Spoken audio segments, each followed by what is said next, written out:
To Endgame series part 1, checkmating with two bishops. So let's get right into it. The goal of checkmating with two bishops is, well, obviously checkmate, but what we're trying to do in the beginning is we're trying to bring our king into the center. So we start with the move king c2, after which our opponent tries to do the same thing. He plays king to e7. And now we continue bringing our king into the center with king to d3, after which our opponent as well tries to bring his king into the center with king d6. And as you can see, both players are trying to bring their king into the center, but we have two bishops and he doesn't. So we play king to e4. Still trying to bring our king into the center. He plays king e6, taking opposition, but we have two bishops, like I said before. And now we start to use them. Bishop c4 check. Now that we have our king into the center, the main goal is to cut off as many squares as possible from the black king and force him into one of the four corners. So obviously, we're going to choose one of these two corners to force him into. Which corner it is, that's really his choice, but we have to also remember we only have 50 moves to do this because of the 50 move rule. So, like I said, bishop c4 check, and he goes king to d6, trying to stay in the center. And we go bishop to b4 check, making sure he cannot come up, and he must go closer to the corner. Either he'll have to go down, which obviously brings him closer to the corner, or he'll have to go sideways, which still brings him away from the center and closer to the corner. So let's just say random move. He chooses to go to c6 to stay on the 6th rank. So now we follow up with king to d4. We want to keep our king active, and now he cannot go up. He cannot take opposition because our bishop is controlling that square. So he must continue to go further down. So he goes king to d7 while saying, if I'm going to be forced to the 7th rank, at least I'm going to go in the center of the 7th rank. But we still keep opposition with king to d5.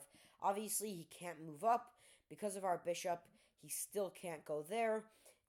So he is forced to go to c7 or down, but I'm assuming he'd prefer to stay on the 7th rank because he knows we're trying to force him to the corner.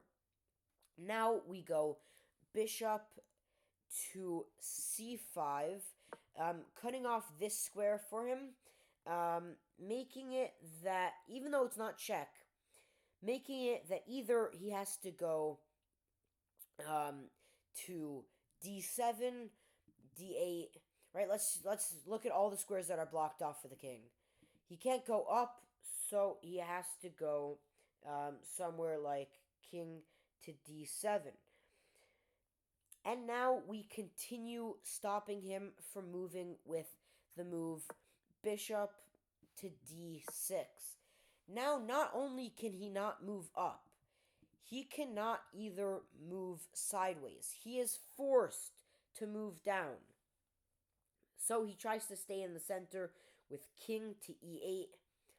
And now we continue cutting off squares. We need to take the opposition.